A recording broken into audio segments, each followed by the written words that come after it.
जांच पड़ताल इंडिया से मैं फजीलत आप सभी को मेरा नमस्कार।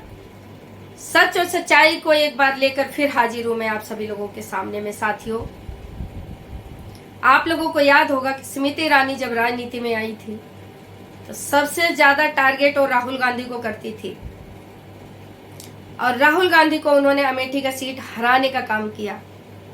ये बात और है कि राहुल गांधी के पीए ने ही स्मृति ईरानी को हरा के भेज दिया। बिल्कुल वही काम आज कंगना रनावत कर रही हैं।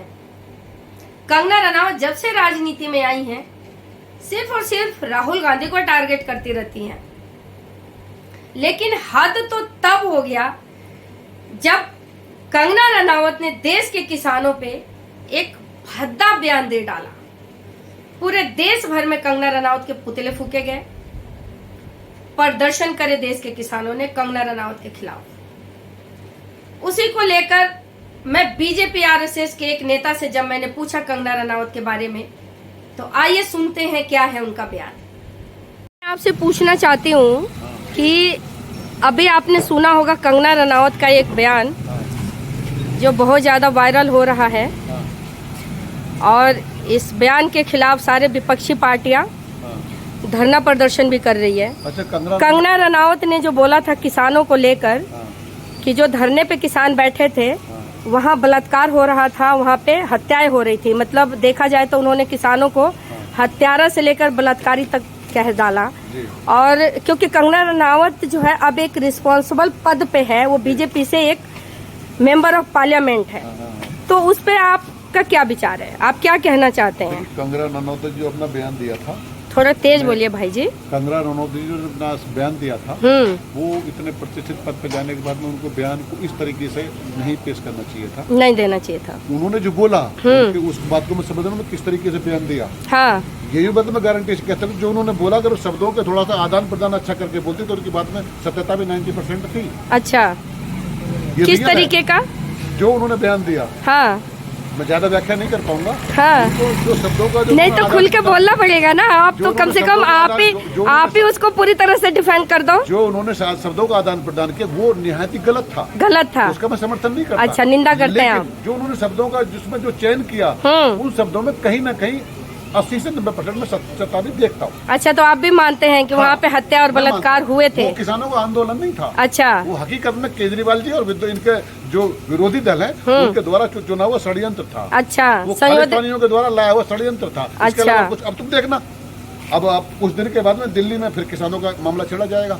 अच्छा, आज की तारीख में ममता बनर्जी कोई क्यों नहीं बोल रहा? सबके मुंह पर पर्दा लगा हुआ, सबके ऊपर टेप लगा, कोई बोलने को तैयार नहीं। अच्छा, जहाँ पे इनकी सरकार होती बिल्कुल नहीं बोलेंगे। लेकिन बदलापुर में भी तो बर्बरता हुई है ना? बदलापुर में क्या हो रहा है देखो, हम पे कार्रवाई क्या हुई है? क्या हुई है? वहाँ पे गिरफ्तारी तुरंत हो गई, उसको एकदम जो फिर जड़ तक पहुंचने के बाद वहाँ नहीं तो गिरफ्तारी तो बंगाल में भी हुई है। कौन सी वाली? बंगाल में जो आप बंगाल की गिरफ्तारी, उसकी गिरफ्तारी में थोड़ा सा भिन्नता ये है कि अच्छा, जहाँ पे षड्यंत्र रहा है वहाँ पे कुछ और भी निकल के आने के आसार है, क्योंकि बहुत बड़ा वहाँ पे वो स्कैंडल निकल के आने वाला है, बहुत सारी जड़ तक पहुँचने वाली बात है। अभी जो कल परसों वहाँ पे प्रदर्शनकारियों के ऊपर जो हमला हुआ, ये जो भी आंसू गैस के छोड़े बोले छोड़े गए, बहुत बुरा बर्ताव किया गया, उसका मतलब ये था अगर शांतिपूर्ण हो रहा था तो करने देते, कहीं ना कहीं वहाँ पे निकल के ये आने वाला। जिस अस्पताल में काम हो रहा था वहाँ पे बहुत बड़ा स्कैंडल निकलने का आसार है।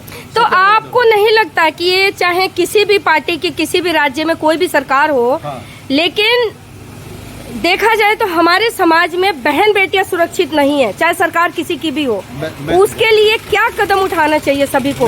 मैं वही आ रहा हूँ। हाँ, उत्तर प्रदेश में जहाँ पे भी इस तरह का, देखो समाज बहुत बड़ा है, सारे समाज को सरकारों का संभाल कर देखना कोई उनका जिम्मेदारी नहीं हो, तो समाज की भी जिम्मेदारी पड़ेगी। जहाँ पे बहन बेटी के साथ ऐसा कार्य हो रहा है, घृणित कार्य हो रहा है। अब आप योगी जी को देख लीजिएगा, योगी जी के साथ में किसी लड़के के साथ में कहीं भी छेड़छाड़ हो, शायद हो सकता है अगला चौराहा पार नहीं कर पाए। पुलिस को अलर्ट किया हुआ, इस बात की मैं तारीफ करता हूँ। बहुत सारी कमियां हो सकती है लेकिन तारीफ करता हूं। लेकिन हाथरस में आपने योगी जी का जो जिक्र किया, तो हाथरस में जो दलित बेटी के साथ जो रेप बलात्कार हुआ था वो तो बीजेपी का ही नेता था और उस बिटिया को उसके घर वालों को भी उसका शव जलाने का मौका नहीं मिला। वहाँ की पुलिस ने मिट्टी का तेल छिड़क कर जो है बेटी को जला दिया था रातों रात। तो फिर आप कैसे कह सकते हैं कि कानून व्यवस्था जो है यूपी में बहुत मजबूत है, कैसे कह सकते हैं वहाँ आप? का समय और परिवेश जो काल रहा होगा उससे पूरी तरीके से परिचित मैं नहीं हूँ। आज के परिवेश को देख करके मैं वो वक्तव्य आपके सामने दे रहा हूँ। उस टाइम में भी योगी जी ही मुख्यमंत्री थे वहाँ के। बिल्कुल थे। हाँ। और उस पर कार्रवाई भी 100% अच्छे से हुई होगी। ऐसा भी नहीं कि छोड़ दिया गया, वो बख्श दिया होगा। ये आज भी वहाँ की सरकारें कुछ कहीं तक कमी छोड़ रही, कुछ भी नहीं छोड़ पा रही हैं।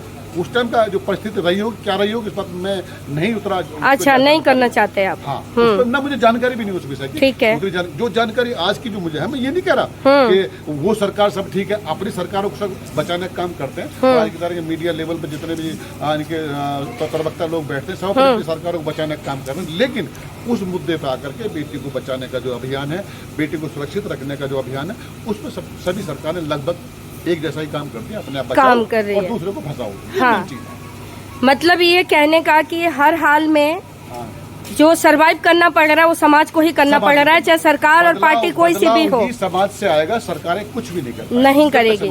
हमें खुद ही अपनी बहन बेटों को सुरक्षित करना पड़ेगा। मैं तो ये कहता हूँ कि आप भी बहन मेरी, आप एक रिवॉल्वर का लाइसेंस अप्लाई करो और पूछा जाए क्यों ले जाओ, तो मेरे घर में बेटी भी है, बेटी आप इस काम के लिए करें। और सभी से मैं निवेदन करूंगा। अच्छा, हाँ। वो है ना, मतलब शस्त्र उठा लो द्रौपदी, अब कृष्णा नहीं आएंगे।